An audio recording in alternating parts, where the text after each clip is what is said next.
an alternative way to fight the flu is gaining popularity.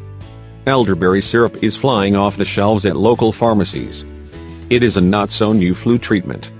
It goes back to the Greek father of medicine, Hippocrates, as a medicinal herb, said Jenna Dukes, a pharmacist and owner of Cherry Grove Drug. Elderberry syrup has been hard to keep on the shelves, according to Dukes. Alexandria Cowell has been making the syrup for her family for years, but the demand for her to make it for others has picked up this flu season.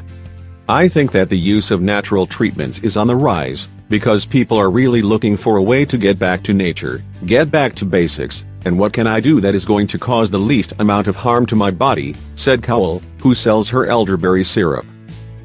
It's a natural remedy, so most people think it's safer than the Tamiflu or anything like that. If they feel those symptoms coming on, they don't have to go sit in the doctor's office and wait, said Dukes.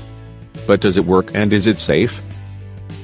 We asked 2 local hospitals, McLeod Health and Conway Medical Center, and they both said their doctors did not want to comment on alternative medicine treatments. But according to a study published on the National Center for Biotechnological Information, elderberries have been proven to shorten flu symptoms. The possible reason? It was found that when you boil elderberries, whether they're fresh or dry, you got these wonderful medicinal properties that help with inflammation in the body, high amounts of vitamin C, said Cowell. Elderberry syrup can also include other immune-boosting ingredients, like Chinese anise stars and ginger. The CDC does have a known case of poisoning from elderberry juice, but those berries were not boiled like the ones in the syrup.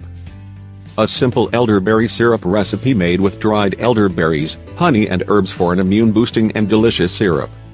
Can be used medicinally or on homemade pancakes or waffles. Ingredients: 2/3 cup dried black elderberries, about 3 ounces. 3 1/2 cups of water. 2 tablespoons fresh or dry ginger root. 1 teaspoon cinnamon powder. 1/2 teaspoon cloves or clove powder. 1 cup raw honey. Instructions: pour water into medium saucepan and add elderberries, ginger, cinnamon and cloves. Do not add honey.